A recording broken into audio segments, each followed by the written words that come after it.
অসুস্থতার কারণ দেখিয়ে শুক্রবার রাষ্ট্রপতির পদ থেকে পদত্যাগ করেন মোহাম্মদ শাহাবুদ্দিন। তার পদত্যাগের পরপরই বিভিন্ন রাজনৈতিক দল, বিশেষ করে বিরোধী দলগুলোর পক্ষ থেকে গ্রেপ্তার করে বিচারের আওতায় আনার দাবি তোলা হয়। চিকিৎসার জন্য বিদেশে গিয়ে তিনি শেখ হাসিনার সঙ্গে টেলিফোনে কথা বলেছেন বলে অভিযোগ তোলে বিভিন্ন সংগঠন। রোববার সচিবালয়ে পুলিশ সদস্যদের পুরস্কার, সনদ ও আর্থিক সম্মাননী প্রধান অনুষ্ঠানে এ বিষয়ে সাংবাদিকদের প্রশ্নের জবাব দেন স্বরাষ্ট্রমন্ত্রী সালাউদ্দিন আহমদ। মহামান্য রাষ্ট্রপতি তার দায়িত্ব পালন।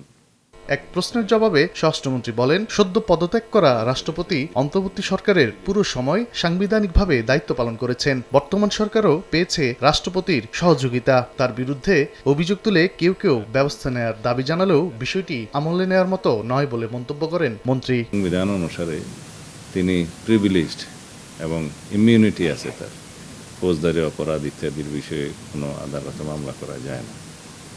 এর বহির্ভূত কোনো সময়ে যদি কোনো বক্তব্য কেউ দিয়ে থাকে, সেটা তাদের স্বাধীনতা আছে, দিতে পারবে। তবে আমরা আমলে নেওয়ার মতো কোনো বিষয় এখানে দেখিনি। ঘুমের জাদু সোয়ান গ্রুপের একটি পণ্য। আরেক প্রশ্নের জবাবে স্বরাষ্ট্রমন্ত্রী জানান, সাবেক রাষ্ট্রপতি হিসাবে মোহাম্মদ শাহাবুদ্দিন আইন অনুযায়ী সব সুযোগ সুবিধা পাবেন। সাবেক রাষ্ট্রপতি হিসাবে তিনি আইন অনুযায়ী যা সুযোগ পাবেন সেটা অবশ্যই পাবেন, এবং তার প্রোটেকশনের জন্য SSF PGR সহ এটা 6 মাসের একটা বিধান আছে। সেটা 6 মাসের তিনি তাদের সুযোগ পাবেন, মানে প্রোটেকশনের সুযোগ পাবেন। এদিকে শুক্রবার মতিঝিল এলাকায় বোমা পাওয়ার সঙ্গে উল্টো রথযাত্রা অনুষ্ঠানে নাশকতার কোনো সম্পর্ক নেই জানিয়ে বলেন, বোমা পাওয়ার ঘটনা নিয়ে তদন্ত চলছে।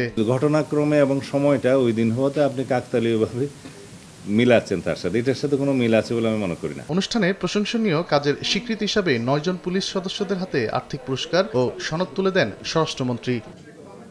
তানভীর হাসান মেঘ, সময় সংবাদ, ঢাকা।